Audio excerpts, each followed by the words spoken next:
Meeting called to order. Time now is 7 o'clock. Public portion of meeting begins.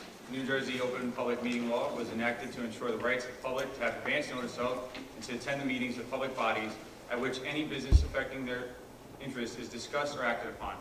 In accordance with the provisions of this Act, the Business Administrator Board Secretary has caused notice of this meeting to be published by having the date, time, and place thereof posted at the municipal building, communicated to Herald News, the Record, and filed with the Clerk of the Borough of Hawthorne. Roll call, please. Joseph Carr. Here. Alex Clavijo. Here. Michael Doyle. Here. Jennifer Ehrentraut. Here. Abigail Gall. Here. Erica Mulkey-Colson. Here. Anthony Palouse. Here. Giselle Vega. Here. Marco Totaro. Here. Also present are Superintendent Mr. Minelli and Mrs. Wright Callett. Please, everybody rise. Let's flag.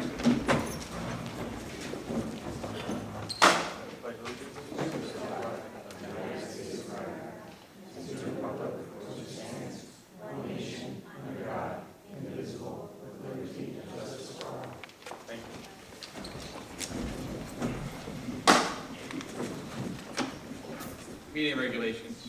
During each regular meeting, 2 opportunities are provided for citizens to ask questions and to make comment. During the first opportunity, early on the agenda, the meeting is open to public for the purpose of addressing items listed for approval on this agenda only. The second opportunity occurs just prior to adjournment, when citizens may address any subject matter that is current to and or directly related to the operation of the school district. Persons wishing to speak must, upon being recognized, rise, state their name, address, and subject matter. Comments and questions shall be addressed to the board president or presiding officer and shall be limited to 5 minutes per person. The board may or may not respond to issues raised by members of the public at the time they are raised, but will provide a response if and when appropriate. The board asks that members of the public be courteous and mindful of the rights of the other individuals when speaking.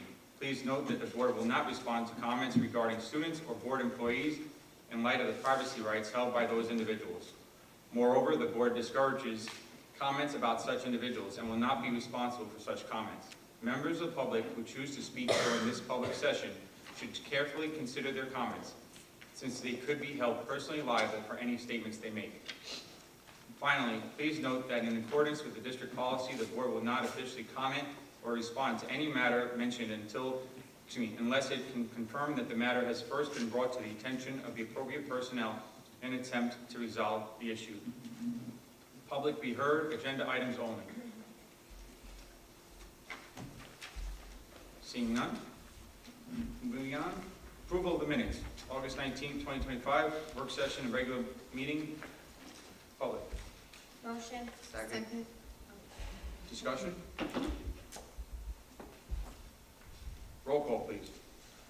Mr. Carr. Yes. Mr. Clavijo. Yes. Mr. Doyle. Yes. Ms. Ehrentraut. Yes. Mrs. Gall. Yes. Ms. Mulkey-Colson. Yes. Mr. Palouse. Yes. Dr. Vega. Yes. Mr. Totaro. Yes. Correspondence? Seeing none, we'll move on to reports. Tonight we have our student council representative report given by Mr. Jonathan Barbarisi. Am I saying that correctly? Yes. Welcome aboard. Thank you. Good evening, everybody. My name is Jonathan Barbarisi, the Student Council Board of Ed representative for the 2025-2026 school year. I am both a member of the Italian Honor Society and the Vice President of the National Honor Society. I also do fall and winter cheerleading and spring track and field. Along with all that, I am involved in a plethora of clubs around the school, such as peer leaders, student and class council, Italian club, and many more. And now for my very first Board of Ed report. The start of the 2025-2026 school year has been not only a positive one, but also an exciting for students and staff alike, with various events taking place and or planned for the future. Things such as the Fall Pep Rally that took place September 5th created a sense of unity and school spirit amongst all grades, teachers, and administrators in preparation for Beartober, a month-long series of fall-oriented events and traditions, which is approaching in the near future. Along with spirit, the new school year brings much opportunity for growth, leaving the possibilities endless for the future year out HHS as a school. Sports. As we transition from summer practices to the fall sports season, the Bears are finding their groove throughout their first official games. As of now, the Bears haven't attended any major tournaments, but plan on excelling through their overall season and said tournaments. While sports are only just beginning, the future is looking bright, and we look forward to seeing how the Bears continue forward and thrive as a school collectively and as individual teams, clubs, and extracurriculars. With our annual club fair coming up September 26th, clubs are similarly to sports, are just starting up, starting with interest and introductory meetings. The club fair will give students a chance to explore a wide variety of extracurricular activities and sign up for the ones that inspire them most. Although each grade's class councils, as well as the overall student council, has hit the ground running this year with our quickly approaching homecoming week, which is October 6th to October 10th. Of class competitive events such as our hallway decorating and Spirit Week dress-up days. As we know, student involvement here at HHS is an important aspect of not only every student's day-to-day life, but also incorporated and considered when deciding things such as school-wide events and decisions revolving around the student council.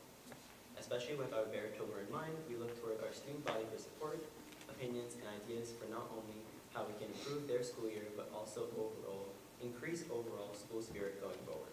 Starting with our block party coming up October 1st, with plans to not only bring back this fun-filled night since it was last done in Beartober in the 2022-2023 school year, but also incorporate new ideas to both improve the block party for this year and raise the bar for years to come.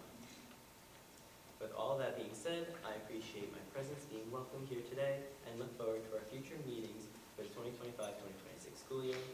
I look to not only inform you all on the happenings around the school, but also form a connection with you all throughout this year as the successor of many amazing people who have held my position in the past. Finally, as I described, it is proving to be an exciting start to the year for HHS, and we are looking forward to continuing this positive momentum through the year to make the 2025-2026 school year one term. Thank you. Thank you again. Welcome.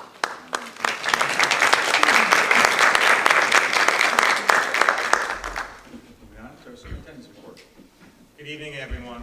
Before I begin, I want to thank Jonathan. I had the opportunity to speak to him for a couple minutes and to get to know him a little bit more.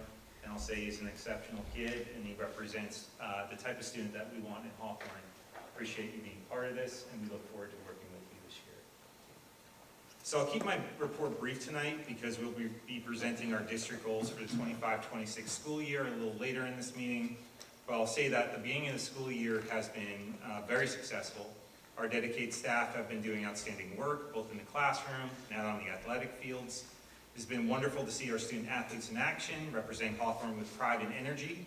We're off to a great start, and I am very much looking forward to the year ahead. I encourage everyone to look at our district newsletter and to follow us on social media to keep up with all the great things happening across our schools. In addition, I also want to take a moment to invite everyone to Hawthorne Day this Saturday. The district will have tables set up alongside the Board of Education and PTO tables. Students and teachers will be there highlighting our programs and showcasing the great work happening across our schools. I want to take a moment to highlight some of our student athletes. Dylan Mejia was named NJIC Offensive Player of the Week for his Week 0 performance against MKA. Dylan went 8 for 16 for 140 yards, 3 touchdowns, while also adding 2 rushing touchdowns. Camila Sancho was selected as the NJIC Girls Defensive Player of the Week by NJ.com. She anchored the Bears defense, helping secure 3 shutouts early in the season. Olivia Pissarro was nominated for the Records Athlete of the Week after recording 3 goals and 3 assists during the Bears' unbeaten streak. And Josie Romano advanced to the quarterfinals of the Passaic County Tennis Tournament, a tremendous accomplishment. So congratulations to those student athletes. In addition, I wanted to extend our thanks to Dr. Hooper, Mrs. Crawford, and the entire CPAC organization for their generous donation to our district. This contribution comes as a result of their annual color run held each May. We are grateful for their support and will ensure that these funds are used to directly benefit our students. Finally, I'm required to report on the SSDS. Each year, superintendents must report incidents of violence, vandalism, substance abuse, weapons, offenses, and HIV to the board twice annually. Districts submit reports for 2 periods, September through December and January through June. Tonight, I will share the numbers from the spring 2025. 21 total incidents, 8 incidents of violence, which were fights, 0 incidents of vandalism, 12 incidents of substance abuse, primarily vape-related, 0 incidents involving weapons, and 1 confirmed HIV case. And while these are things that we don't necessarily want to talk about a board meeting in which we're going to be celebrating a lot tonight, what I will say is I'm proud to say that these numbers are down from last year, and I believe this improvement is directly connected to the proactive, supportive environment our staff is creating for students every single day. So the best part of tonight. This evening, I also want to take a moment to recognize a very special group of people that are in our crowd.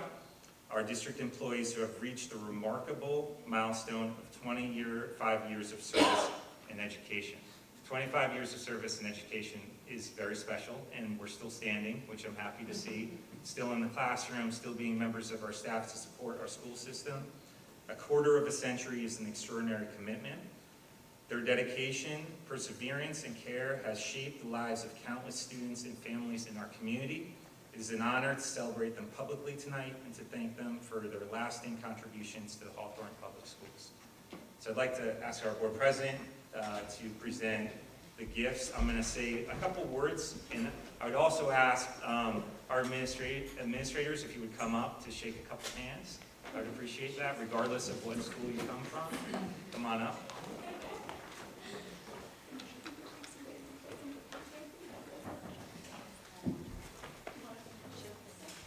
If you can come right down here, they're going to walk right through and shake all the hands. You guys can be the screen in front of us. Would we like a victory tunnel? That'd be great. I actually like that idea. So the first is Mrs. Terry Adino. She's a dedicated first grade teacher at Roosevelt School, whose kind, positive, and loving nature makes her an ideal educator for our youngest learners. She excels in fostering collaboration, always eager to work closely with her colleagues to support students and enhance instructional practices. Mrs. Adino is highly respected by her fellow staff members and the families she serves, reflecting the strong relationships she builds within the school community. Roosevelt School is fortunate to have her warmth, professionalism, and commitment shaping the foundations of our students' educational journey. Let's offer her a round of applause.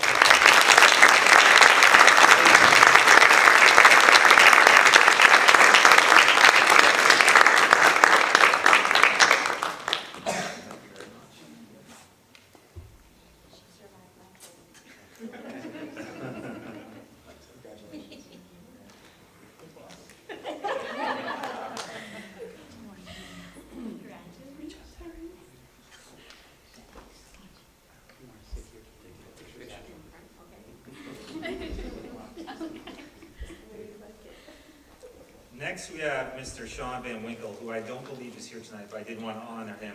He's a beloved veteran teacher in our English department. He's known for his thoughtful and engaging anecdotes during class discussions, encouraging students to make connections from text to current events in their daily lives.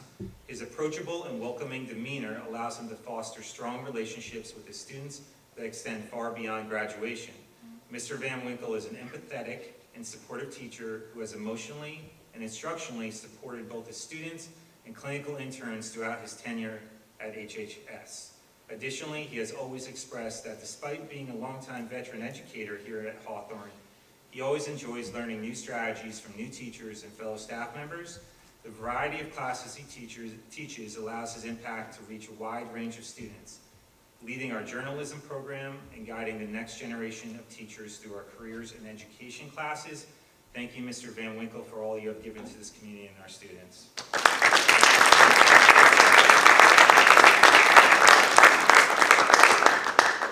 The next is actually one of the first teachers that I had the opportunity to meet here. She's amazing at what she does, Mrs. Irene Yetter.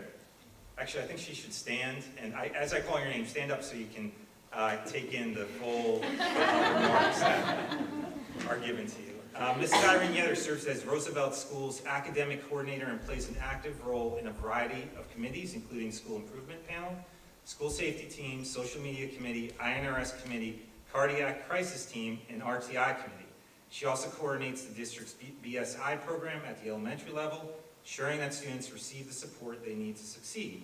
Before joining Roosevelt, Mrs. Yetter was a special education teacher at Jefferson School, where she was honored as Teacher of the Year. Known for her diligence, kindness, and fun-loving spirit, she continually brings fresh, innovative ideas to the educational process. Roosevelt School is fortunate to have her as a valued member of our community. Irene Yetter.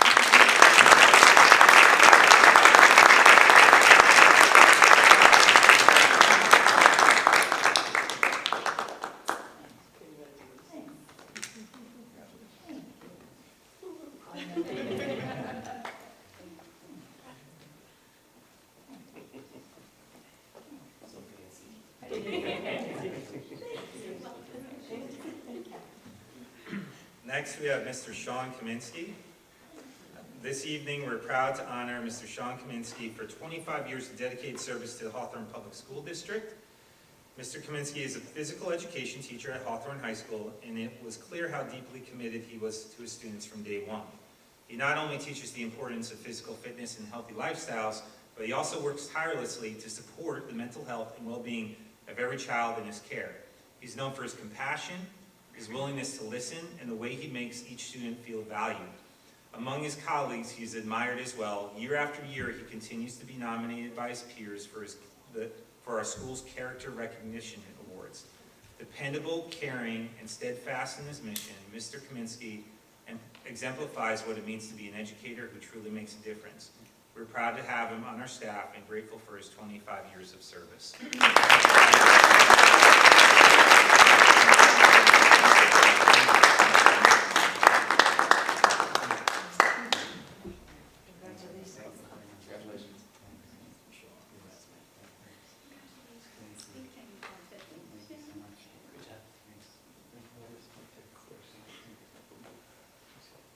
Next, we have Marianne Lopez.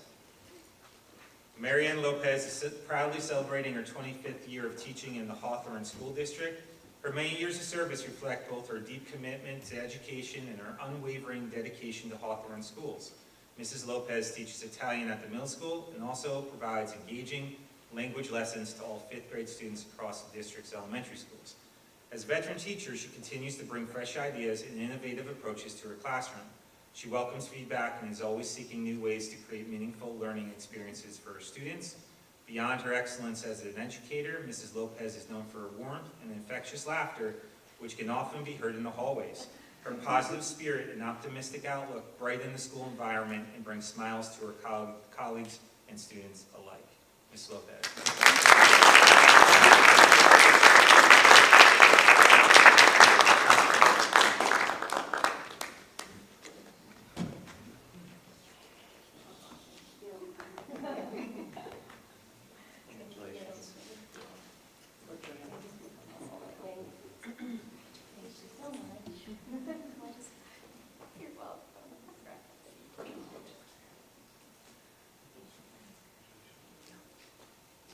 Next, we have Mr. John LaForge. Mr. LaForge continues to play an integral role in our district Bear Cave program. Throughout his 25 years in the Hawthorne School District, Mr. LaForge has served the students and staff of Hawthorne Schools in multiple capacities as a paraprofessional, bus driver, and coach. In each capacity, Mr. LaForge has maintained his caring and dedicated approach to ensuring the safety and well-being of our students. His approach, demeanor, and personality remain a vital part of what makes the Bear Cave such a unique and wonderful program. Mr. LaForge.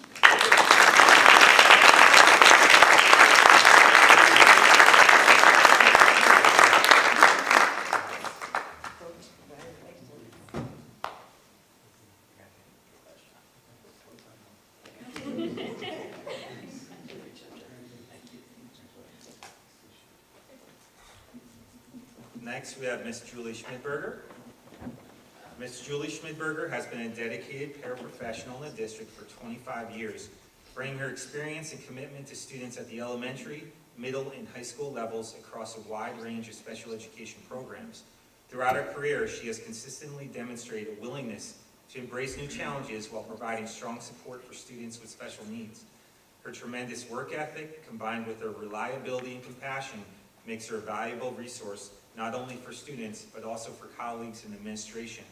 Roosevelt School is fortunate to benefit from her expertise, dedication, and unwavering commitment to student success.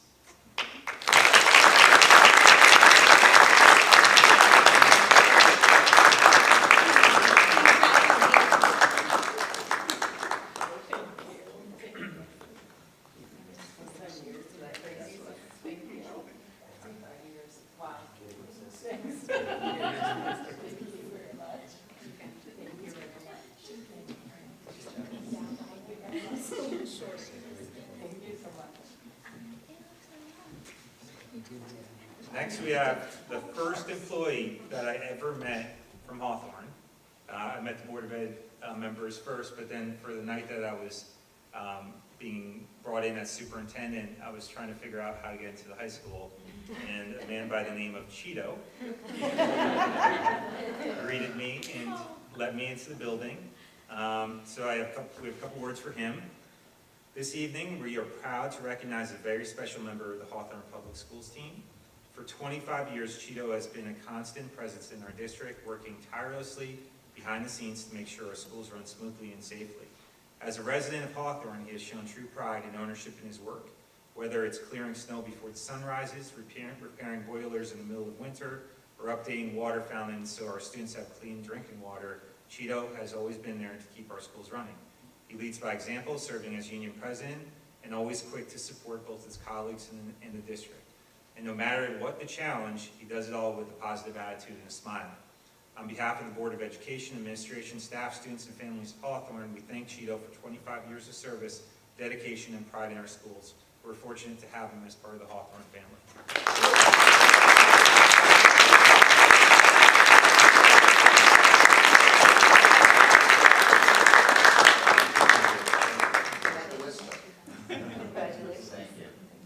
Congratulations. Thank you. Thank you. Yeah, absolutely. And last but not least, we have Tony Portanova, one of our high school custodians. We're proud to celebrate Tony Portanova for his 25 years of service at Hawthorne High School. Tony has been a devoted member of our custodial staff, always working tirelessly behind the scenes to keep our schools clean, welcoming, and ready for both the school day and evening events. He can always be counted on for the last-minute changes, ensuring everything runs smoothly for students, staff, and families. We're deeply grateful for his dedication and many contributions that have shaped the positive atmosphere of our school. Congratulations, Tony, on this milestone achievement, and thank you for 25 years of outstanding service.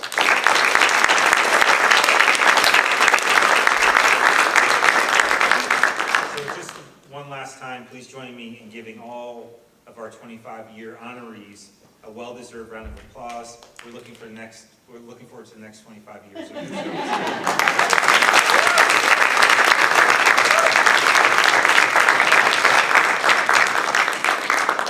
So we're going to do a picture, right,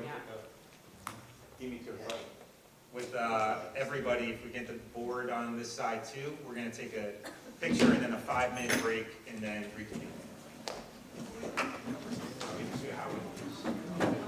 You might have to get a stage. Or do you want to do it on the stage? Yes. Okay, that works best. With the district goal presentation. That's kind of what I was thinking. Look at the top.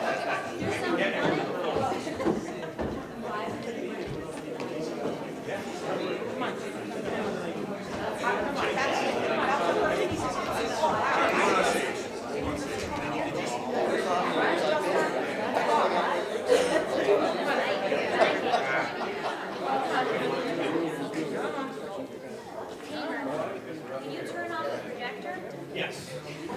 Thomas, if I turn off, it's take a little bit to turn it back on. Oh, okay. It's just that we turn on our fixes at the. Yep, yep.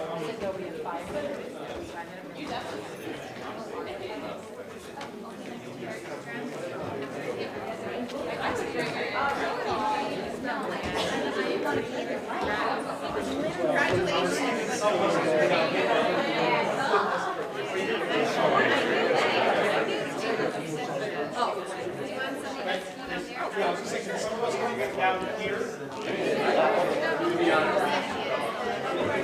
We're going out. People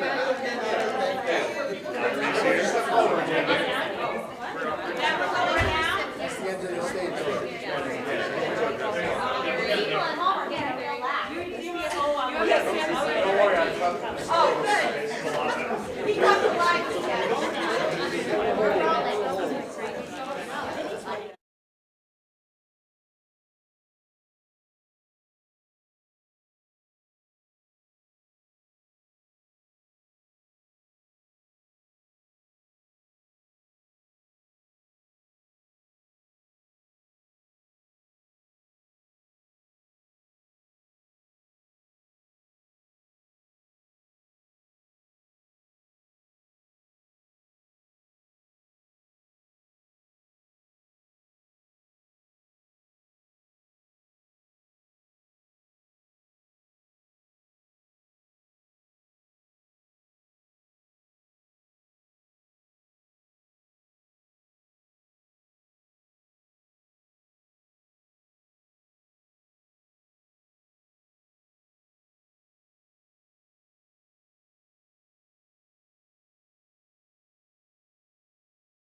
Yeah? Check.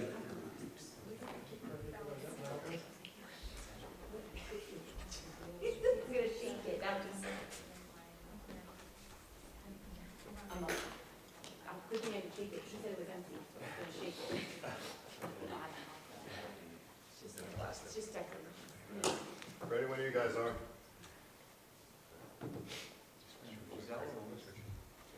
She just went to the.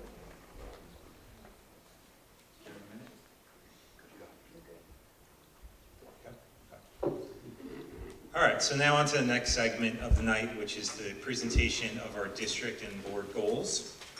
I'm pleased to present the district and board goals for the 25-26 school year. These goals represent the collective commitment to expand opportunities for our students and for our parents that are logging in tonight and our parents that are present. Really happy that you're here to hear about some of the exciting things that we have planned for our students. And really at the center of it is strengthening communication in our community and ensuring rigorous learning for all of our learners. And this is also aligned. We have a strategic multi-year goal that was put together a couple of years ago. So between the district and board goals, they are aligned to that district goal. The overall narrative centers on increasing opportunities for our diverse student population. This includes expanding access to specialized programs and strengthening pathways to both college and career readiness. I always say to my parents that what I want our students to come back and tell us upon graduating from Hawthorne schools, whether they're in a career or in college, is to say that our school system set them up for success when they went on to that next step. And I think if we can do that as a district, we're really experiencing a high level of success. So we can get started with our first goal, which is expanding opportunities, pathways to college, career, and beyond. And this really focuses on preparing every student for success beyond high school. We're creating pathways that ensure student success through rigorous instruction, strong assessment practices, and comprehensive support systems. Just as important, we are building strong school and family partnerships, which I think is at the center of it. Any study that you talk about what ends with students being successful academically is a strong partnership between the school system and parents. So it's very important that you receive the information about all the opportunities that we offer in Hawthorne school system. So how are we going to do this? The first step that falls underneath that goal is the elective expo. The research says that the earlier that students are exposed to different pathways, the better idea as to what interests them and what direction they want to go upon going to high school. For many of us that went through high school many years ago, you could wait until your senior year to have an idea of what you wanted to major in college. And nowadays, students are expected to have a better idea of what they want to go into earlier on. So the idea behind the expo is to really give an idea of the great electives that we offer in Hawthorne, which being new to Hawthorne as a superintendent and seeing what other districts offer for electives, I'm very impressed with the variety of things that our students can access while they're here. So what that means is that we have a day in which we're going to have high school students and high school teachers come down to the middle school and present to our 7th and 8th grades about the high school elective programs with hands-on activities. This provides middle school students with valuable insight into courses that might interest them and the pathways they may choose once they get into high school, because a lot of times in high school what you're going to have is a TV production 1, TV production 2. So the earlier that you access that, the better you get in terms of getting further along in a pathway that will lead to something like that in college. In addition, a parent night will follow, giving families the opportunity to learn more about the high school programs and how they can support their children in making informed choices. So it's a combination of your kids learning, it's going to be during the school day, they're not going to have an option but to be exposed to it, and then we're actually going to offer it the night of the middle school PTO meeting. Prior to that, the elective expo will be going on. You're going to be able to walk around, see what's offered, meet with some of the teachers, and most importantly, the students that are further along in the programs that can talk about their experiences in those classes. Okay, next we have dual enrollment and certificated programs. So at present, we have 18 dual enrollment programs that span a wide variety of disciplines. So for those of you who don't know what dual enrollment is, it's a college course that's offered during their high school experience that counts towards their graduation requirements, but they're also getting credits towards college for a reduced price. For this upcoming school year, for some of our courses, they're actually free of cost. And I think the most important piece as to why they're not accessed to the level that they should be accessed is that the parent population needs to realize that this is something that your students have the opportunity to take advantage of. These courses are made possible through partnerships with Ramapo, Seton Hall, William Patterson, Fairleigh Dickinson, and Passaic County Community College. So even if your child takes a Seton Hall dual enrollment course, they don't have to go to Seton Hall. They can potentially transfer those credits to other schools that they would go for college once they make their decision. The offerings range from criminal justice, AP physics, acting, broadcasting, and computer science, so a wide variety. Maybe the most compelling aspect of dual enrollment is a significant cost differential for families. Students can earn college credits at a fraction of the cost that they would later pay to a university, but I think the part that I love the most about it is your kids are learning at a very early age as to what the college experience is like. And to go back to that statement of we want our kids to go to college prepared, they're taking a college course. Our teachers are actually considered to be adjunct college professors when they teach that course. So it's an early experience so that it's not overwhelming once they join a college or university.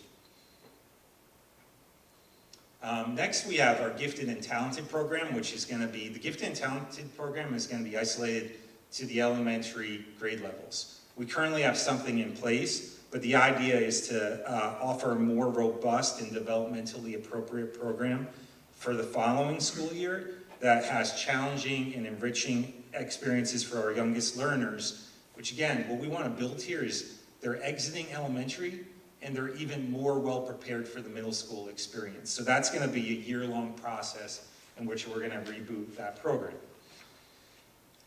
This is the lengthiest of our goals for this year, which is the Middle School 1A Accelerated program. And this program provides rigorous coursework for our students that's aligned to pathways that leads to honors, advanced placements, dual enrollment, and specialized programs in high school. So we have somewhat of a accelerated program on our middle school level right now, but it doesn't start in 6th grade.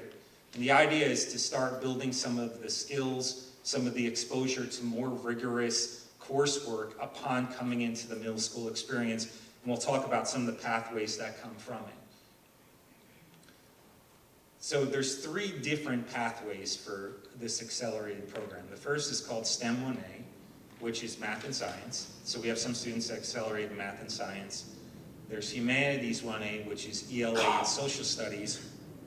And then lastly, we have Unity 1A, which is all 4 content areas. I'll talk about the requirements for being accepted into the program in a couple of moments, but the math and science have to be grouped together just based upon the pathway. ELA and social studies need to be brought together also, and you potentially could qualify for all 4. But as a parent, for your child that's coming into 6th, 7th, or 8th, because this isn't something in which, like, my child didn't get in 6th grade, they'll have the opportunity to get in at later grades so that they can get on that accelerated track, because we want to give kids the opportunity over and over.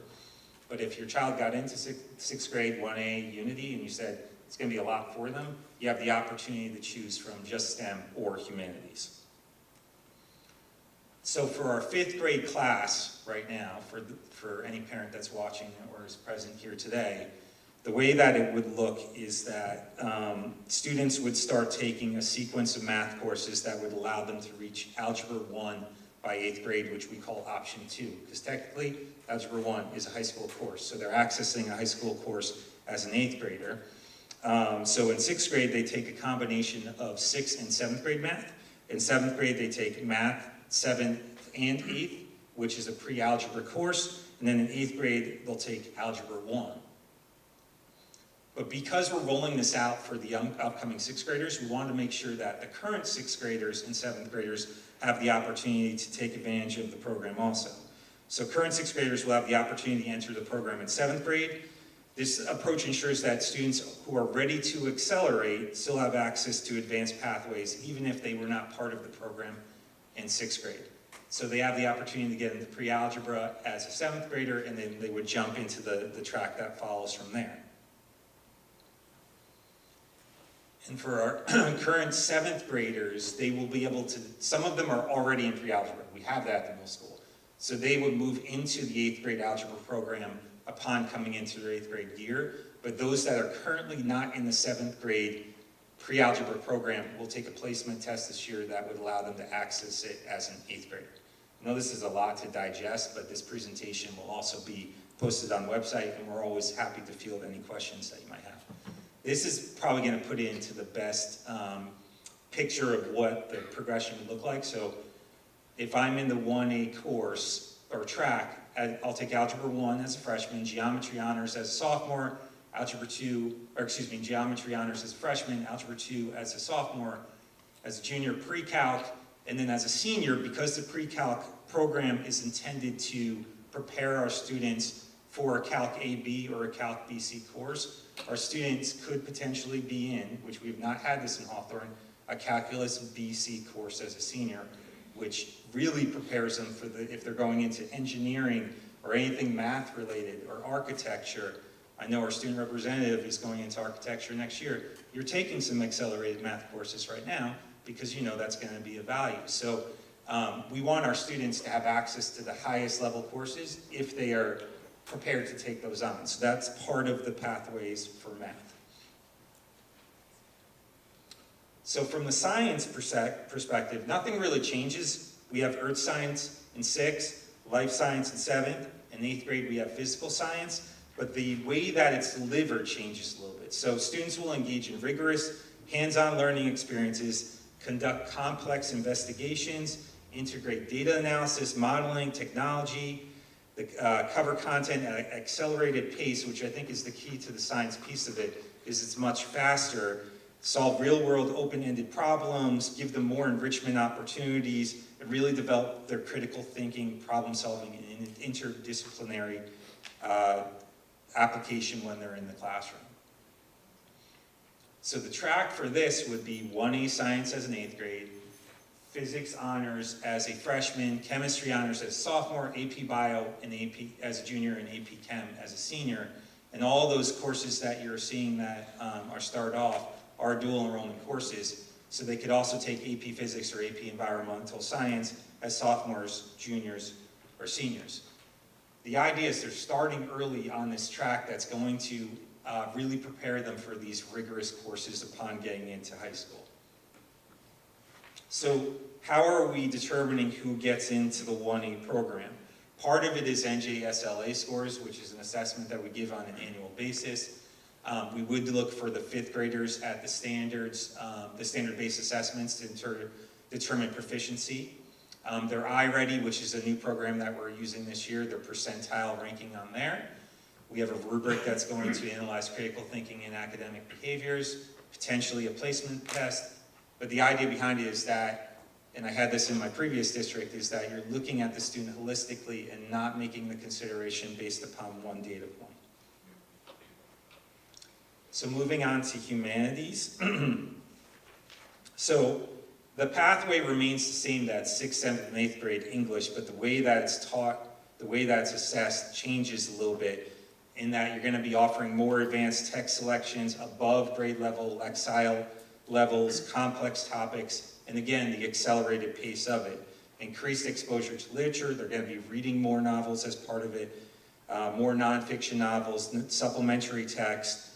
And the idea for all of these courses is that it's heightened independence. The students, upon coming into the program, are expected to be able to do a lot of the work independently.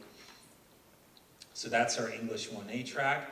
And you can see the track that they would follow from 8th grade 1A to English 9 Honors to AP Seminar, AP Language, and AP Literature. So if you're a 1A student that's in all 4 content areas, the amount of AP courses that you can be accessing in the dual enrollment courses is a lot, and it's rigorous, and it's hard. But again, like, you have the opportunity to pick and choose what parts of the program that you want to partake in. For social studies, similar to English 1A, The curriculum emphasizes deep engagement in primary sources, vertically aligned DBQ writing preparation, and the integration of various media and historical language. The idea is to develop skills in terms of historical inquiry, evaluating multiple perspectives, sustained research opportunities and connections, most importantly with the past, present, and future. The pathway also offers, and this is the most significant piece for a freshman student, so we're going to offer a dual enrollment opportunity for freshman students if they're part of the program. So they take US 1 honors as a freshman, already earning credits towards college, AP US History as a sophomore, AP World History as a junior, and AP Gov as a senior, with the opportunities of taking these other history electives in their sophomore through senior year. So similar in eligibility in terms of NJSLA scores, standards-based assessments, I-ready percentile ranking, that rubric, and then a placement test when appropriate. So the idea is to look at students holistically as part of this process. So that covers all of goal 1, which is opportunities and pathways. These are a little bit shorter in terms of goal 2. Hope that you're already experiencing this in terms of, we're doing a great job in terms of the school-based newsletters that we're going out. We created the district level newsletter, which the idea is that you're seeing all of the great things that are going across all of our schools in Hawthorne. So I encourage you to continue to access that. But even the dual enrollment night, the multicultural night, and Hawthorne Day this weekend, these are all ways for us as a community to come together to ensure that our students are receiving the best possible education. I know I'm biased because I am the superintendent, but I have to say, this town offers a very robust, supportive educational experience that is like something I haven't seen before. When you throw the community support in as part of it, it's something that's really special. So I think it's important that we're promoting that and having conversations regularly. And then lastly, this is a goal that's been ongoing, which is just rigorous learning for our students. And this is another thing that we do really great in terms of a district, is offering professional development that's offered within, many times from our expert teachers, bringing our teachers together to collaborate about best practices. As I mentioned, we brought in I-Ready, which is an adaptive assessment tool that serves each student individually. We have data days where we're looking at students individually so that when teachers are going into the classroom, they're not just teaching the whole class, they're addressing the individual needs and strengths of our students. So we're going to continue this. We already know from the testing report that we gave over the summer that our students are doing very well in terms of standardized assessments across the state. We're looking forward to giving the testing presentation next month, which you'll see, because of the work that our staff are putting in, our numbers are going up. Numbers are one thing. The fact that our students are really doing well in the classroom, taking to the instruction that we're giving, and our teachers are adapting to their needs, I think it really goes a long way in terms of the success of our district. So this just kind of puts it all into perspective, and I'm going to be an advocate throughout my superintendency here, is that the way that we continue to develop our students is with professional learning and collaboration and personalized learning that's going to lead to student success. But again, I'm going to say this one more time. Students are successful as the collaboration that exists between the community, the parents, the guardians, and the staff that exists here in Hawthorne. So that's our district goals for the year. I'd like to invite up our board president to present on our board goals.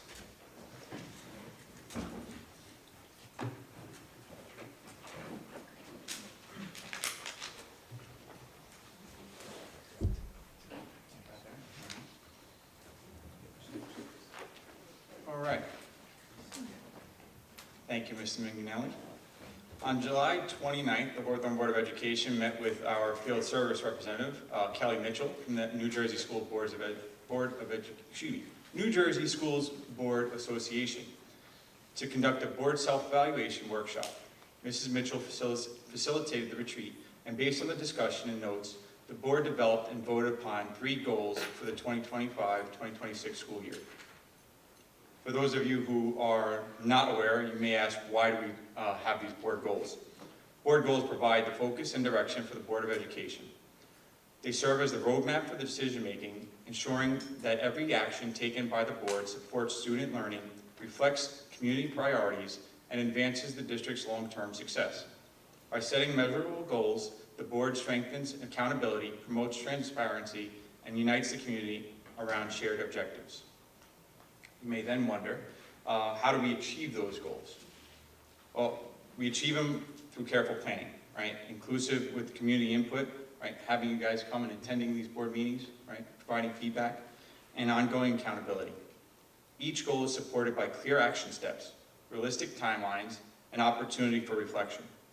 Progress will be measured and communicated publicly so that students, staff, and families and residents can see how the board works on behalf of the community. So on that note, we'll go to goal number 1. Establish a new mission and vision through inclusive community engagement. The objective to collaboratively develop a new mission and vision statement that reflects the shared values, aspirations, and priorities of our diverse school community, ensuring broad-based input and alignment with the district's long-term strategic goals. Some of the action steps, which is launch a community engagement session, conduct surveys and focus groups, draft and refine statements, and board adoption and launch.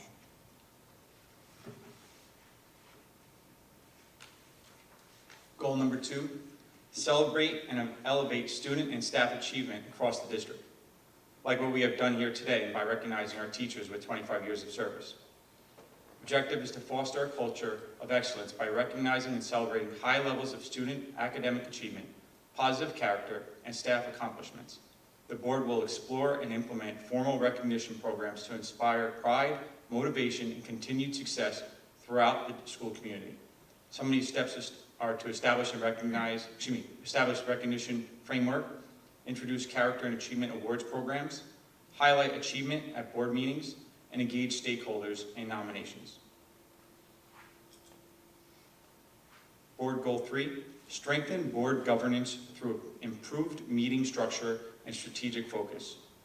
The objective is to advance effectiveness, transparency, and alignment with district priorities by refining governance practices, specifically through restructured committee reporting, more purposeful agenda planning, and a renewed emphasis on student achievement and strategic issues during board meetings. Action steps: review and revise committee report structure, prioritize committee reports early in the agenda, formalize president superintendent agenda planning, and embed strategic focus on student achievement. In summary, setting board goals allows us to focus on what matters most: student success, community trust, and strong governance. Through inclusive engagement, recognition of achievement, and improved structures, the Hawthorne Board of Education is committed to building a stronger future for our schools and community. Thank you.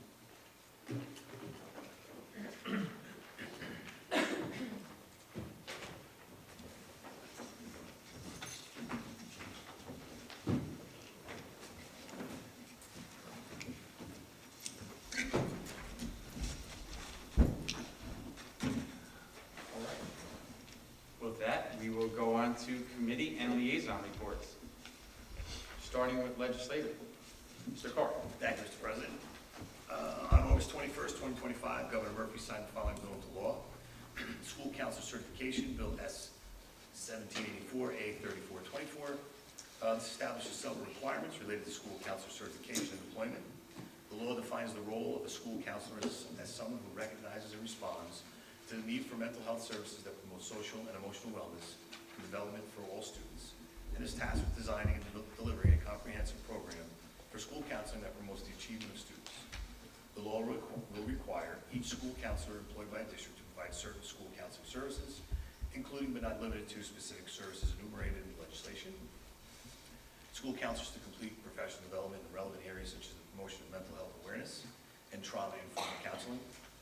School counseling certification programs at institutions of higher education to incorporate the American School Counselor Association's national model for comprehensive school counseling programs, or a state-approved model. The Commissioner of Education to appoint a state school counselor liaison to work with school districts to facilitate best practices and serve as a resource expert for school counselors. On September 3rd, Governor Murphy also signed the labor movement instruction, A1682, S1054. This requires boards of education to include instructions on the United States and New Jersey labor history and the contributions of the labor movement. This instruction must be provided in an appropriate place in the curriculum for students in grades 6 through 12 as part of a district's implementation of the New Jersey Student Learning Standards in social studies. Specifically, the instruction must include, at minimum, the history of organized labor, notable strikes throughout history, unionization drives, and the collective bargaining process, and existing legal protections in the workplace. That concludes my report. Thank you. Vice President Covito, Finance Administration. Thank you, Mr. President. The committee met, the bulk of the conversation revolved around the challenges that the collection of the additional tax that has created. It's a unique situation that we're in, and other districts like us are in. It seems like the mechanism is going to be implemented for that tax collection to be done, thanks to the collaboration between the borough and the legwork that's been put in by our business administrator and Greg Howard. That concludes my report. Thank you. Mr. Doyle, Buildings, Grounds, and Policy, please. Thank you, Mr. President. Buildings and Grounds did meet on September 16th. We were informed by our Buildings and Grounds supervisor that him and Mr. Mignonelli are continuing to walk through the schools and evaluate all of our referendum projects and checking them for sufficiency, make sure they've all been completed. There are a couple of loose ends that still need to be tied up, so that's being addressed. Steps outside our auditorium were repaired recently. Some things we can look forward to at the high school on the second and third floor. We're going to be adding some bottle filler water stations. Actually, I believe they've actually been installed already, if I'm correct. We're looking into rehabbing some of our bathrooms and lockers in the near future. Also looking at potential projects throughout the district, some other bathrooms in other of our buildings, and converting some of our storage areas into more usable space, maybe for classroom activity. The roller hockey rink construction is complete.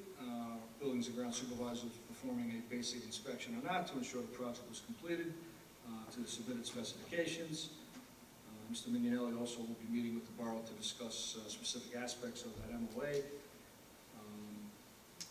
And that's it on the Buildings and Grounds level. Policy did meet very briefly.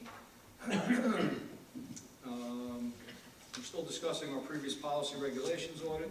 We did receive some new policies that we're still working through and vetting. We are having a first reading on some of those policies tonight. One policy that seems to be brand new and of interest is policy 5339.01, which is student sun protection. Basically, in a nutshell, it discusses the option of the school having on hand and providing sunscreen to students. We're obviously going to have some further discussion on that. Strauss Esme, which is our policy development, has provided a template, and we'll look at that moving on through the future. And that's all I have to report. Thank you. Ms. Ehrentraut, Council Liaison and Personnel. Thank you, Mr. President. Aside from Hawthorne Day, coming up this Saturday, there are a few events that have been mentioned by the mayor and the council. October 4th will be Hispanic Heritage Day at the Borough Band Shell. October 7th, there's the Taste of Hawthorne event, sponsored by the Hawthorne Rotary Club. Also, last week, which was mentioned at the council meeting and the mayor's letters, Mayor Lane ordered the borough flags to be lowered to have staff for 3 esteemed members of the borough family or the community. So Mrs. Bennett, Councilman Bennett's wife, Ken Silvestri, who is a 70-year member of our fire department, and Norman Kowalski, who is a former planning board member and borough employee. So just to remember them, that was noted. And the next council meeting is Wednesday, October 1st at 7 p.m. Regarding personnel, I will defer that to Mrs. Goff. Okay. Mrs. Goff, Personnel and C&I. Thank you, Mr. President. So I did sit in for Ms. Ehrentraut on the Personnel Committee and took the notes. We reviewed the job descriptions for 3 jobs: the Director of Facilities, the Assistant Facility Supervisor, and the Academic Study Coordinator, which I will speak about on under the curriculum and instruction piece. The Director of Facilities and Assistant Facilities Supervisor position, while they are new titles, it doesn't necessarily mean they are additional positions. The administration is looking at current personnel to capitalize on that department.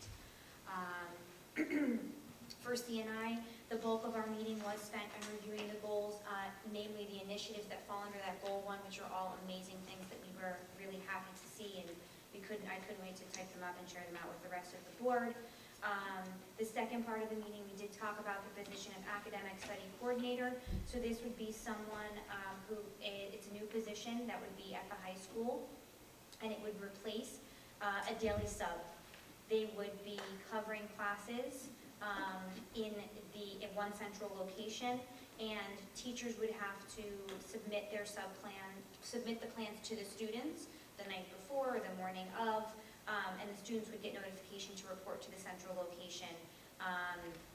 This is in fact a money saver. We do spend quite a lot on substitutes, daily substitutes, but in addition to that, teacher coverages. Teachers are covering during their prep times when we can't find substitutes, because as I'm sure you can imagine, that is not a very high demand position at this time. So it is difficult to find daily subs still. Students can work collaboratively. Mr. Mignelli shared a story about how he envisions them buying maybe cookies and having hot cocoa or coffee in there and working in a collaborative coffee shop style environment under the supervision of this new person. There will be a maximum of around 60 students. Multiple classes would be able to go to one location if multiple periods needed to be covered. Mr. Pfister and the administration, this will lessen their need for the, I guess, behavioral parts of the substitute duties, because those do arise. We're looking for an October 1 start. Mr. Pfister did share about this briefly at Back to School Night. And it does seem to be really widely accepted and anticipated that this would be a good option to have in light of the challenges faced with sub shortages. So that is what we talked about for the second half of the meeting. Thank you. Mrs. Mulkey-Goldson, NJSBA and PCSBA. So for NJSBA, obviously October 20th to 24th, because I think I said this at every meeting thus far. We have our annual workshop in Atlantic City. And then for Passaic County School Board Association, we have a hybrid meeting, our first one of the school year, on September 30th. The in-person option starts at 6 o'clock at Mario's in Clifton. And then the online option starts at 6:45. And the topic is, Navigating New Jersey School Finance, a dialogue with Passaic County legislators. I will be there. Sounds interesting.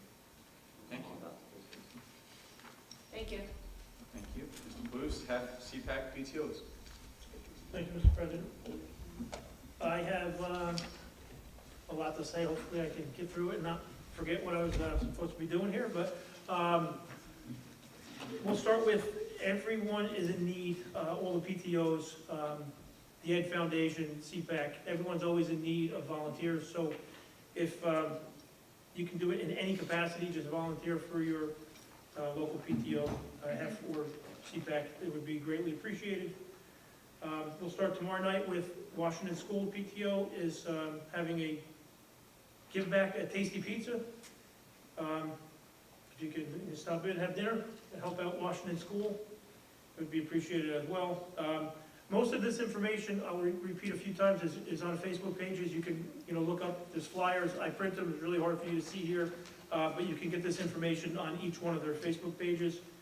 Roosevelt School, next month, October 14th through the 27th, we'll be selling Spooky Pizza Kit. It's a DIY build your own pizza. Again, that's not coming out until next week, but next month, October 14th through the 27th, so keep an eye out for that. LMS this Friday night from 6 p.m. to 9 p.m. For all ages. They're having their fall festival. There's going to be a lot of activities for young children, and there'll also be a 50-50 equal split for first place, and second prize would be an Amazon gift card. Erica, if you want to jump in when I'm done and just maybe elaborate, because I know you know a little bit more about what's in need. But they are in need of donations, especially soda, so if anybody has an opportunity to drop off some donations at Lincoln School, it would be appreciated. And Jefferson School, also October 1st, it's a Wednesday night, 7 to 10 p.m. They're doing a DIY wood project.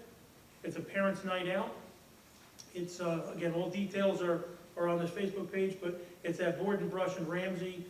Choose from a large selection of projects and customize paint and wood stain colors, including all material, the $73 per seat.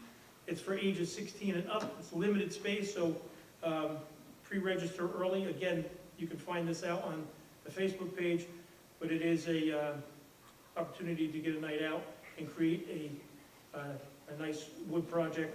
It's bring your own food and beverages. It's at 119 East Main Street in Ramsey. And you can email if you have any questions at jeffersonptohawthorne@gmail.com. And my favorite, we get to start announcing the 8th annual 5K color run walk for Hawthorne CPAC. That is going to be on May 3rd, 2026. I will be repeating it every meeting because that's what I like to do. But again, I want people to put on their calendar in advance because it's a great event. Again, that's May 3rd, and there will be a lot of opportunities. $200 will be awarded to the Hawthorne District School, which has the most registered staff. So we are reaching out to the community as well as staff to get involved. Again, that's May 3rd, 2026, the 8th annual 5K color run and walk. And then I will conclude with all PTOs and HEF will be collaborating at Hawthorne Day, which is coming up this Saturday. There will be selling, obviously they'll be selling things from their own PTOs, and I don't know if you noticed, but there's like a bunch of big H's around town, magnets, and they'll be selling those magnets. There'll be stadium seat cushions, car air fresheners, all with the H on it for Hawthorne. So again, stop by the PTO and HEF collaborated stations at Hawthorne Day. And HEF will also, the Ed Foundation will also be starting their gift card raffle. I don't know if you recall, over the past couple of years, they have a big basket that they raffle off with various different gift cards that add up to $1,500. So again, that's a good opportunity to win some holiday gift cards for your friends and family or yourself, whatever you want to do. And I'm going to do a shameless plug because since we mentioned Hawthorne Day, hopefully everybody gets to attend and see the Nitro Blues Band, who is headlining right before the fireworks, and they happen to have my 2 kids in, so I have to do that. That concludes my report, unless, Erica, you have had anything? No, you did a great job. Just to say that all these events you mentioned are open to the whole community. It's not, so the Fall Fest on Friday is not just for Lincoln students and families. It's anyone can go, as well as Jefferson's events and even the DIY pizzas, so CPAC. Erica, I'm not sure, but there's a link where can you buy raffle tickets? I mean, the 50/50 tickets? I don't know about the 50/50. They're gonna do that in person that night, so bring cash. But you can buy tickets to get in. They have like wristbands for the kids just to make life easy, so you don't have to keep handing them money, and they're set. They can do all the activities on their Facebook page, and then I actually posted on the Hawthorne page, community page today too, as well as a donation page. Oh. So, thank you. Thank you. That concludes our report. Perfect. Moving on to action items. C&I, Mrs. Goff. Thank you, Mr. President. Pursuant to the recommendation of the superintendent, the Committee on Curriculum Instruction recommend the following resolutions. CI 1 through CI 8 on page 4, CI 9 through CI 20 on page 5, CI 21 through CI 27 on page 6. On behalf of the committee, I so move. Second. Second by Ms. Aaron. Discussion. Mr. President, I have a question. Yes. It's probably for Ms. Vitale. So for CI 15, sorry, the light in here and my old eyes don't work out. When it says a tuition contract with Ridgewood, that means we're paying Ridgewood. Yeah. Okay, Yes. so then the two beneath it, we're accepting money. Yes. Yes. Okay. Yes. CI 18 and 19, what exactly is the payment schedule for? So we're sending 2 students over there. Okay, I just didn't see student numbers listed, so I didn't know if we were paying them for like a service or, and I do want to make a comment about CI 21 on page 6. My son last year was part of the inaugural group of students who participated in the Hackensack University Medical Center Explorer Program, and I cannot speak highly enough about the program. He started a little bit later because it did take them several months to get off the ground, but he literally went into the emergency room at Hackensack and interned with the head of emergency medicine, and anywhere she went, he went. It was incredible for him. It is an incredible experience. They work with you. They're so amazing. Students who wanted to do all different facets of medical, anything, mental health, any type of medicine. They were really, really wonderful, and I'm really appreciative for the program and that we're doing it again.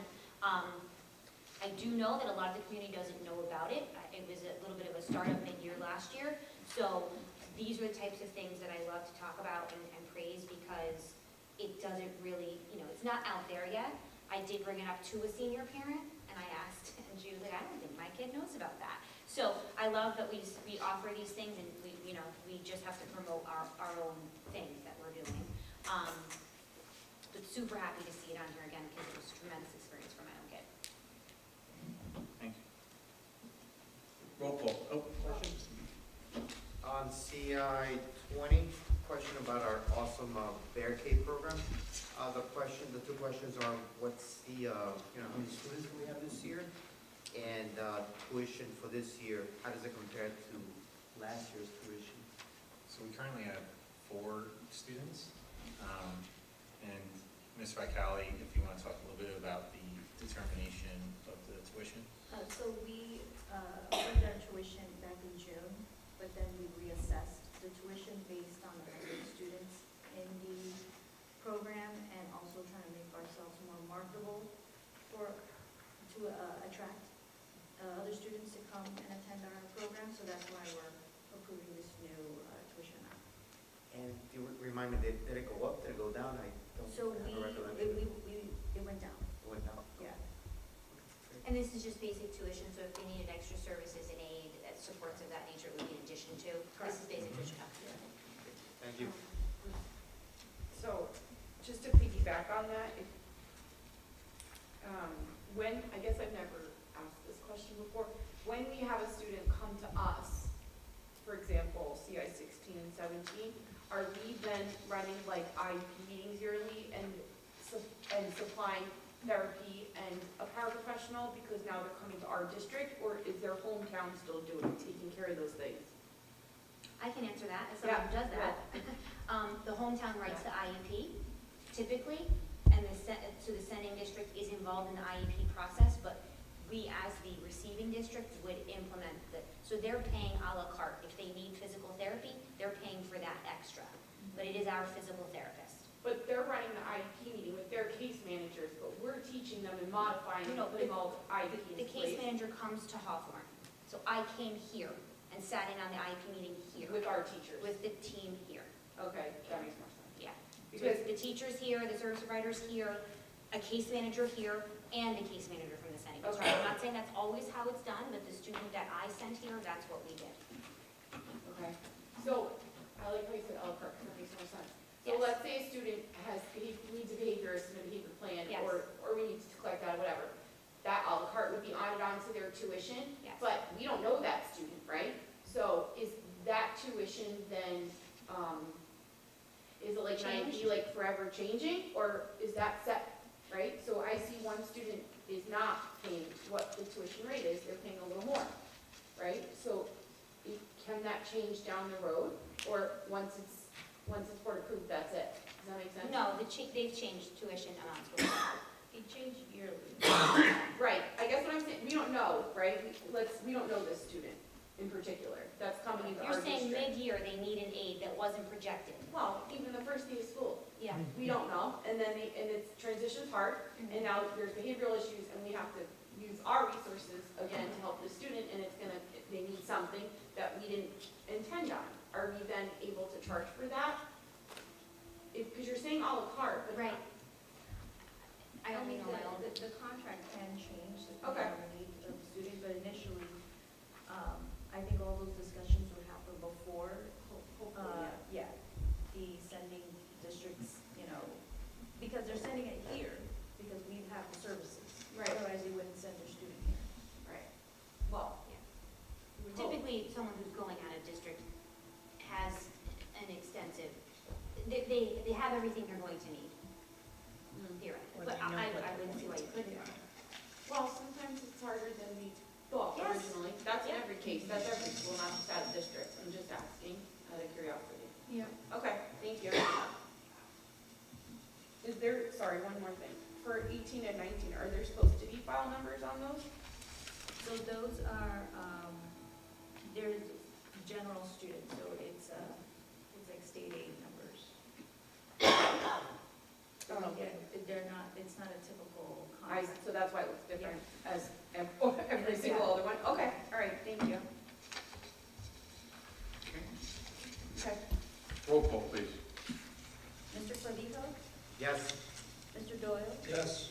Ms. Arentraw? Yes. Mrs. Goff? Yes. Ms. Mulkey Coulson? Yes. Mr. Paluce? Yes. Dr. Vega? Yes. Mr. Carr? Yes. Mr. Totaro? Yes. Sarah, about personnel. Thank you, Mr. President. The following resolutions are pursuant to the recommendation of the Superintendent of Schools. P1 through P7 on page 7, P8 through P13 on page 8, P14 through P19 on page 9, P20 through P31 on page 10, P32 through P38 on page 11, which continues on to page 12, P39 through P42, also on page 12, and P43 through P46 on page 13. On behalf of the committee, I so move. Second? Second by Dr. Vega. Discussion. I have 3 comments. One, first, as always, welcome to all the new hires. It's that time of year where the personnel, there are several pages, as you can just hear. Also, second, it was nice to see a P33, so Mrs. Yetter, who was just honored earlier in the meeting for 25 years of service, continuing their academic training. So that's always nice to see amongst our staff. And also regarding P38, I know we talked about substitute teachers. It's nice to see our former student council rep, I think from 2 years ago, coming back as a college student, Paul Dewar, and now being approved as a substitute teacher. So nice to have our own community members coming back. That concludes my comments. Mr. President, I have one comment for P39. This is the most robust number of student teachers I've seen in quite some time. It's very reassuring. I'm very appreciative. It seems like we have a very healthy relationship with Ramapo, but there are 2 other schools listed here that are sending us students. But this is seriously the largest number of student teachers I've seen in many, many years, so I'm grateful for that. And I think first for having a student teacher in with Mrs. Borche too, so that's great. I have a question about P4. It says adjust from long-term substitute teacher, but that's what they're adjusting to? So they were previously a para, and they're going to be serving as a long-term substitute teacher. Okay, it doesn't say that, so I wasn't sure. And then it says their salary when the other person comes off payroll, so that person's out. The person's out on maternity leave. Right. So when that person is out, this person starts at that rate. They'll start at the BA1, not the rate of the current teacher. So for a long-term replacement substitutes, they start at the bottom of the teacher's salary, Because it has a per day rate. which is the way that we typically put it as Okay. part of the agenda. Okay. That's what threw me off. I thought it says BA1. And then, the other question I had was P23 and 24, the head teacher in school aid, for the SAC program. So that did the person who used to do it resign? No, my understanding, because this was prior to me, is that the individual that runs the program, last year we agreed to put in head teachers to oversee the programs at the school, because she couldn't be in multiple locations all the time, just for better structure and management. So this is one person for the district, not per school though? I believe there's one at each school, and I'll get you more information Yeah. on that. And then I see that there's substitutes for that person, and we have 2 listed. So there's substitute teachers in the program in the case that we need them. Okay, substitute teachers, period, not, I'm thinking substitutes for the head person. No. You're saying just substitutes. Substitutes in general, Subs yeah. makes more And- sense, okay, As needed. okay. And then, just, for R31, Miss Leibowitz is retiring, and I just wanted to say thank you for everything, really, and to enjoy retirement. Thank you. Roll call, please. Mr. Doyle? Yes. Ms. Aaron Trout? Yes. Mrs. Goff? Yes. Ms. Mosley Coulson? Yes. Mr. Pelus? Yes. Dr. Vega? Yes. Mr. Carr? Yes. Mr. Clavijo? Yes. Mr. Tataro? Abstain on P35, yes to all. Finance and Administration, Mr. Beal. Thank you, Mr. President. On page 14, we have a donation paid. We have an acceptance of a donation of $1,000 to the district special education program from Hawthorne CTAC. In attendance are the co-presidents of the organization, Dr. Hooper and Robin Crawford, along with Mark Hooper, who has volunteered over the years with the color run. So thank you for the not just for the financial contribution, but what you had through the culture and community feel that Dr. Mr. McDonnell was speaking of when he presented. So thank you for that. Might want that. Thank you, everybody. Thank you.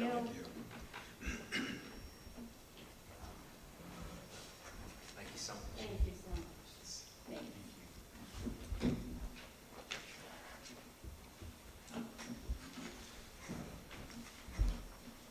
Action item, pursuant to the recommendation of the superintendent of schools, the Committee on Finance and Administration recommends the following resolutions. Again, on page 14, F1 and A1. On behalf of the committee, I so move. Second. Second by Mr. Pelus. Discussion. Yes, I do, Mr. President. The Title 1A funds that are displayed on the agenda, they're the approved Title 1A funds for this following year. I think it's worth noting that there's only a 5% reduction in what we received last year. And there was a lot of fear that maybe that those title funds were going to be severely impacted. And, for this coming year, there's only a 5% reduction, so it's good to see that. And just a comment on the other 2 items below that for the non-public allocations, just for the sake of the benefit of the public, we are just a pass-through entity, and those funds don't stay with us. We just hand them off to those organizations. Thank you. Roll call, please. Ms. Aaron Trout? Yes. Mrs. Goff? Yes. Ms. Mosley Coulson? Yes. Mr. Pelus? Yes. Dr. Vega? Yes. Mr. Carr? Yes. Mr. Clavijo? Yes. Mr. Doyle? Yes. Mr. Notaro? Yes. Claims, Mr. Doyle. Thank you, Mr. President. In accordance with NJAC 6A:23-2, :11, B, C, 3, and C4, I had the pleasure of going over the bills for the month of September. Everything appears to be in order, so it's recommended that the board approve the bill list for the month of September 2025. Second. Seconded by Mr. Carr. Discussion. Roll call, please. Mrs. Gall? Yes. Ms. Multiculti? Yes. Mr. Paluce? Yes. Dr. Vega? Yes. Mr. Carr? Yes. Mr. Clavijo? Yes. Mr. Doyle? Yes. Ms. Aaron Yes. Mr. Notaro? Yes. All right, back to you, Mr. Doyle, building and grounds. Certainly. Pursuant to the recommendation of the superintendent of schools, the Committee on Buildings and Grounds recommends the following resolutions. Page 15, we have BG1. Over this page 16, we have BG2 through BG6 at the bottom. Carries over to page 17 with BG7. On behalf of the committee, I so move. Second. Seconded by Dr. Vega. Discussion. Mr. President, I have, Go ahead, Abby. Very Probably the talkative. same I'm very question. talkative tonight. For BG1, I'm just wondering, because we did just discuss this, if it would be possible to add for those facility permits if we are taking in a fee? Because I know, I'm assuming like the boys, and some of these are, I know that there's a criteria for what is fee-based and what is waived. It would be really great to see, because we did air condition this space in the hopes that we would eventually be in a place where we would get some fee-based usage. So, like, are any of these, are we seeing a profit on any of these applications, is really my question. Not that I'm putting you on the spot now, but in the future, can we just put on here like fee waived, fee, and then, just so we know as a board, while we're approving what, if we're approving one that is gonna be fee-based or not? Does that make sense? Am I being clear? Okay, because I know on the application, because I've seen it, and I've tried, I filled one out as a lacrosse board member, it's extensive. There are the criteria for what is to waive the fee. So like this first one looks like maybe there's a fee we're getting, I would think. So if we could just see what the fee is that we're getting. Okay, we can make note of that. If that's okay, okay. And I have a second question relative to busing on BG4. Ms. Aaron Trout and I just added up these numbers, just so everyone's aware, it's a $338,000 price tag on PCTI busing, in addition to the $2 million PCTI tuition. The question is logistically, so just so the community knows, if we have a student that goes to a private school and we don't have a bus that goes there, we offer something called aid in lieu, which is a fee, and it was like $888 a year, or twice a year. If we are offering these buses, are any of these families entitled to aid in lieu if they opt out of the busing? It's a good question and something that we can look into. Okay, because I would hate to see, because from my understanding, there's no attendance being taken on these buses. So if someone could say, my child's not on that bus, get the aid in lieu, and still send their child on the bus every day, because quite frankly, there's too many students for them to keep track of. And we approved aid in lieu last year. We do every year, because we do have students that go to the We parochial also are schools. aware of it. Because we're not gonna hire a bus for 3 children, but Right. my question is, if we are providing the bus, we should not also be giving them aid in lieu, because the Right. transportation exists. It's I just wanna different. make sure we are checking that we're not doing that. Just to add some context to that, from previous, prior experience, at some point we did ask if it was possible for us as a district to provide aid in lieu rather than transportation, specifically for PCTI, and the answer was no, you have to provide, Because we were only Transportation. over by like a handful of students, and it was during COVID when we couldn't find another bus. So it was literally like 3 students, and we asked if we could offer all of them if they wanted, and we were told that we couldn't do it. But I just want to make sure we have an internal mechanism, or if, I don't know the logistics of that, but it just occurred to me that this is a lot of students, this is a big price tag, we don't want to be double paying. Agreed. Okay, I'll be fine. For BG7, this is a bus, I'm sorry, I don't understand. This is a bus for students that are going from two schools for a month and a half to Northern Regional Education. For BG7, you said? Yeah. Page 17. So it's a school, Lincoln Middle School, actually 3 schools in Roosevelt. Contractors Ace School Bus, 4 students, but it's only, it's odd days. September 11th to 10/31. It's for a temporary amount of time, and Okay. it's a family, so there are 4 siblings. Okay, So that's why the that's why I'm like, schools. okay, why are they all over the place? Yeah, So we're transporting them out, or they're coming in? they're coming in. They That's fall really what I wanna under, know. they fall under McKinney, but Yeah, oh, yep, perfect, thank you. Northern Region Ed Services is a consortium, a bidding consortium. So it's the company that we go to ask for busing. Yep, thank you. One more. Just wanted to piggyback on what Ms. Goff mentioned. One of the facilities, one of the applicants for the facilities is New Jersey Gamers Symphony Orchestra. And I also would assume that that's a fee-based, so it's good to see that the facilities are being utilized.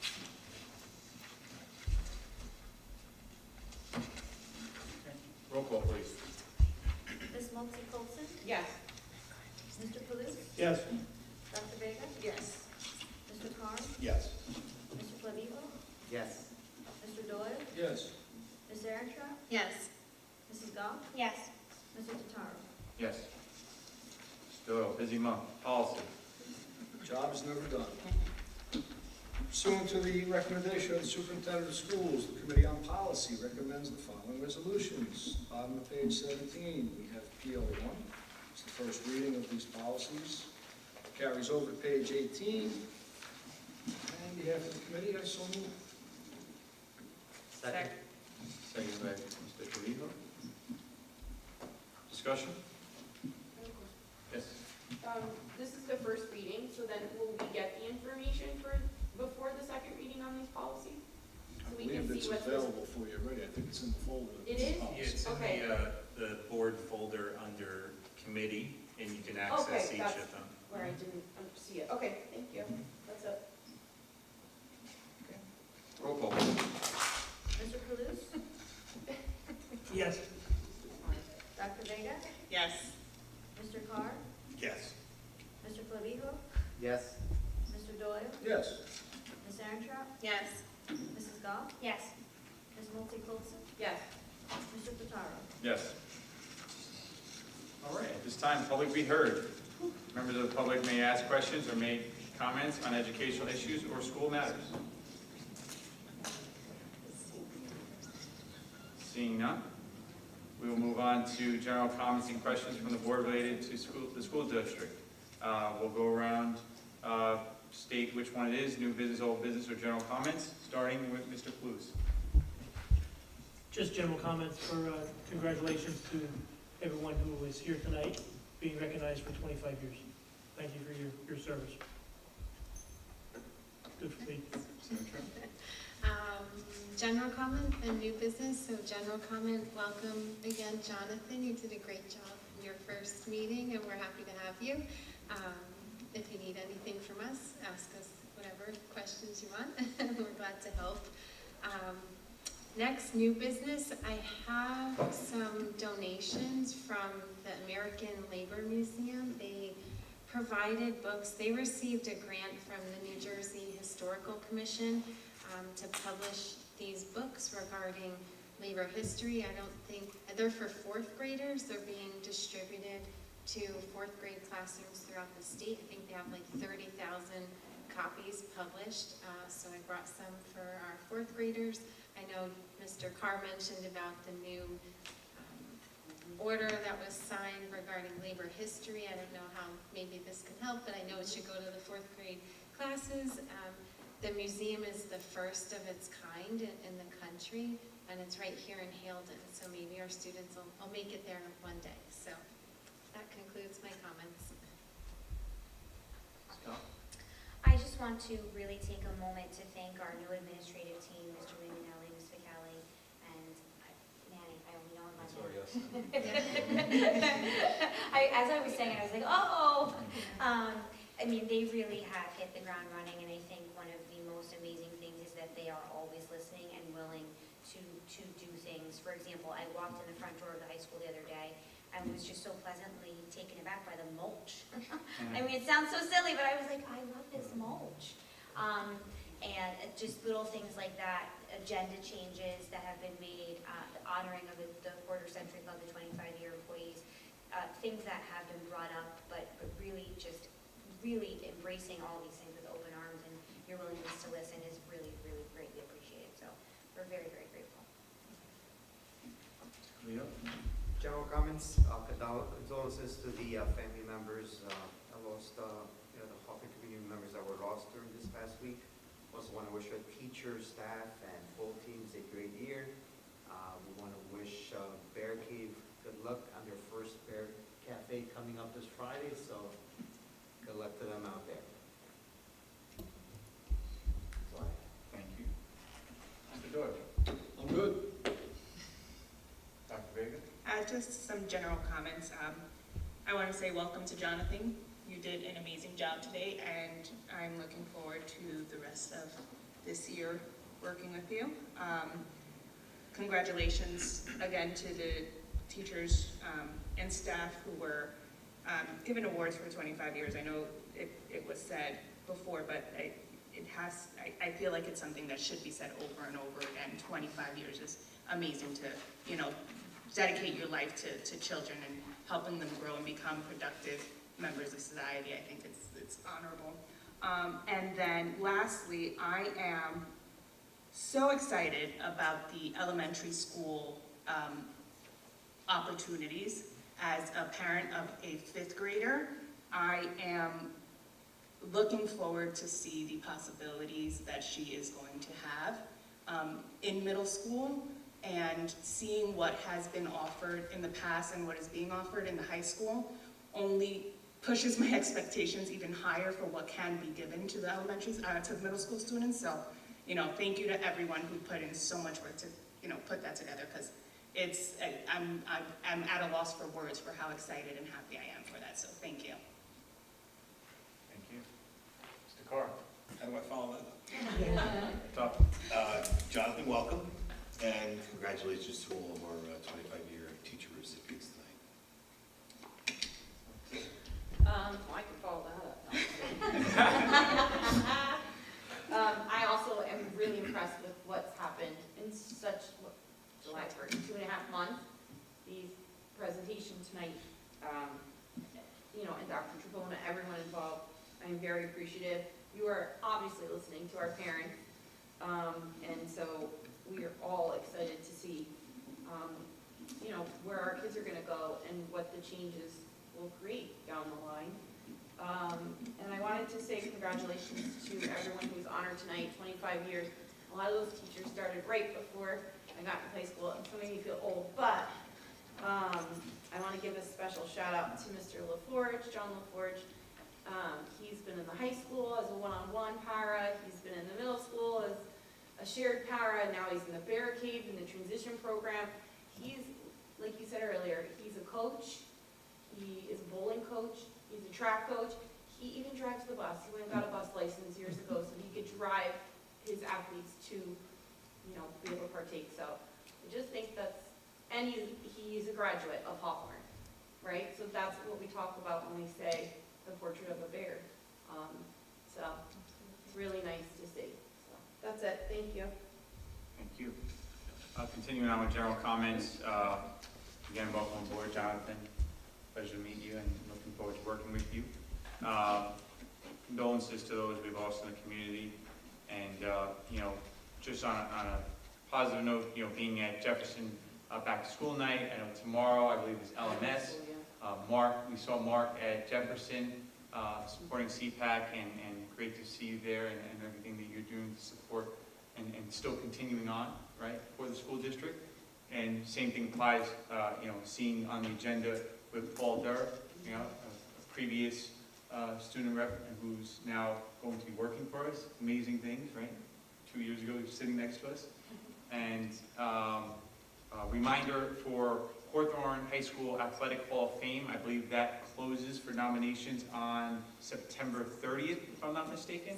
So we have a couple more days, a week rather, to make sure we get your nominations in. And echoing some of the other comments, having firsthand knowledge and communicating with the administration, if you didn't recognize it, the district board and board goals, how they've already been implemented. You probably don't even realize some of the things that happened tonight have already been implemented from the district and board goals. And if that doesn't show you how action is being taken already, I don't know what does, but it just gives me so much hope for what's yet to come, right? This is happening so quickly in the start of the school year, what's to come for this school district, and just have amazing expectations ahead of us. So I really appreciate everything that's being done so far. And reminder, a lot of us hopefully will be there on Saturday for Hawthorne Day, rain or shine, so hoping to see everyone then. On that note, take a motion to adjourn. Motion. Second. All We've right. been here since 5, sorry. If that was overly eager. Roll call, please. Dr. Vega? Yes. Mr. Carr? Yes. Mr. Clavima? Yes. Mr. Doyle? Yes. Ms. Erentraut? Yes. Mrs. Goff? Yes. Ms. Montse Colson? Yes. Mr. Kalous? Yes. Mr. Totaro? Yes. Thank you, everybody. Good evening.